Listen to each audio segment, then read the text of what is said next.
Welcome back to the channel, guys. Today we are going to be installing the Velit 2000R mini air conditioner. I am so excited for this. The Velit 2000R mini air conditioner, it's obviously a 12-volt air conditioner for camper vans. It is their smallest model, but they do have other models and they also offer it in different voltages. So I believe you can get it in 12 or 48 volts. We have a 12-volt power system, so it was easier just for us to go with 12 volts. We are going to be able to control the entire climate in the van using the Velit diesel heater and the Velit AC unit, which is going to be so nice. So we just have one app and it's going to control everything. In this video, I'm going to be showing you how to install it and how well it works. And it's a super hot day today, so it is going to be a good test.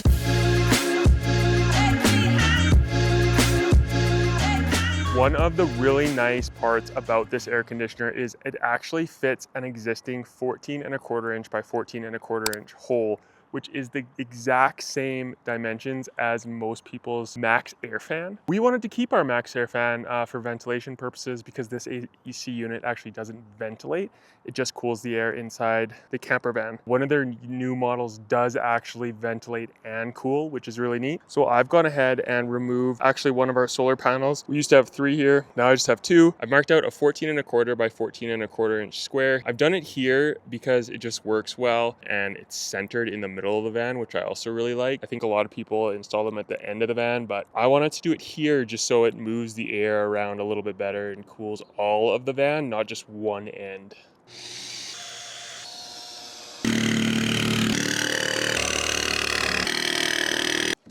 Clean up these edges with a file, paint it with some primer, and then we can go ahead and do a little test fit and see how the AC unit fits in here. Now that those edges are cleaned up, I'm gonna go ahead and hit it with some primer to make sure I don't get any rust problems in the future here. This is a really good primer. Actually got it on Amazon. It's for windshields, but it dries super quick and it also enhances the bond between the polyurethane and whatever you're mounting it to. So you can see, like, we have a Raptor liner actually on the top here, and there's this huge bump in the middle here. So I'm gonna try and trim down the foam gasket that comes with the kit, but I'm also gonna be using some Sikaflex to seal this up because I know that that foam gasket is not gonna be enough to seal this. Give that a minute to dry and then we'll come back and clean this surface area really well with some degreaser and some alcohol, and then do a little test fit. This is the gasket that we can apply. You can see this little rib right here. So we're gonna have to cut out the gasket a little bit just to make this fit a little bit better. And then what I'm planning on doing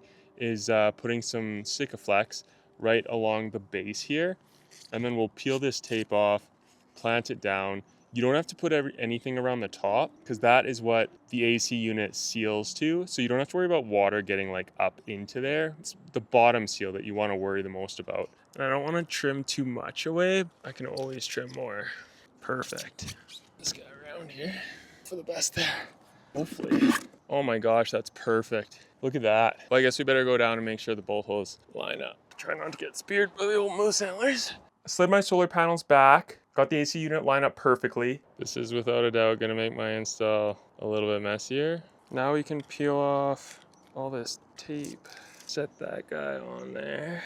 Then I'm just gonna run a little bead around the outside here just to be safe. All right, time for the final drop with that power cord. There we go.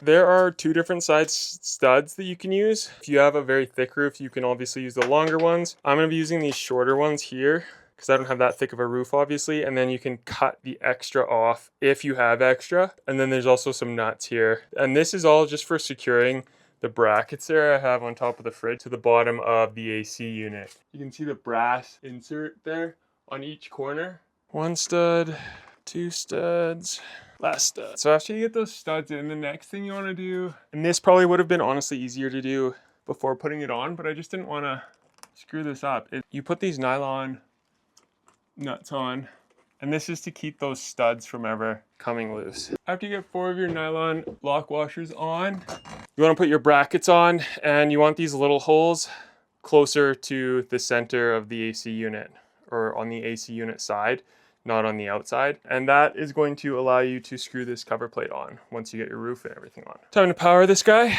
They provide a fuse right here. I think it's 100 amps. And they also provide this, but it is nice that they provide all the wiring and everything. I'm not too sure if it's gonna be long enough. They also provide these for securing the wire to the walls and such. But yeah, let's run it and see what happens. I got it connected to power. I had to splice in like 5 feet of wire. I didn't use their fuse. I actually have the Victron power center, so it has like all the fuses. You don't need bus bars or anything like that. It works so good. I couldn't recommend it enough. Got the fuse hooked up. I connected it to power and it did 3 beeps, I want to say. So let's turn it on and see how well it actually works. It is cooking in here because we don't have the shade for the skylight, which we typically do. I will be installing that again, just not yet. They also provide a remote. Probably not going to be using this all that much, but it could be handy for a lot of people. 2 AAA batteries to get that going. Looks like it has a ton of different settings on here, which you could use. Maybe we will end up using this. I'm not too sure. I'm probably going to be using my phone a lot. Turn this on and see it's set to 68 degrees and it's set to chill. Let's turn it to auto. See, it looks like it's gonna kick up full blast. It's already blowing pretty cool here. Oh, that feels so good. Oh my God, does that feel nice? Cooling, heating, fan, auto, eco, turbo.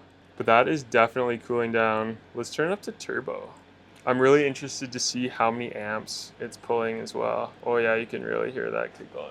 Oh, that's blowing so cold. That is so nice. Okay, so it's presently pulling 44 amps. That feels so good. Oh, I'm so stoked we are gonna have AC. It doesn't get hot in Canada a lot, but when it does, it's super dry. And I don't think I'm gonna have to trim these bolts off, which is nice. Okay, so you should be able to hear how loud this is. I don't have my mic on noise canceling anymore. I'm like right below it. There's probably air blowing onto the mic. That's how loud it is though. For it being on as high as it can go, it's really not that loud. I think it's probably pretty similar to like a diesel heater, I would guess. Let's go outside and see what it sounds like. It's really not that bad. Standing right beside it, obviously. It's a little louder on top. Once you get down beside the van, it's really not bad at all, which is pretty nice. Kaylee and I just got back from a month-long road trip out to Vancouver Island, and this AC unit works so well.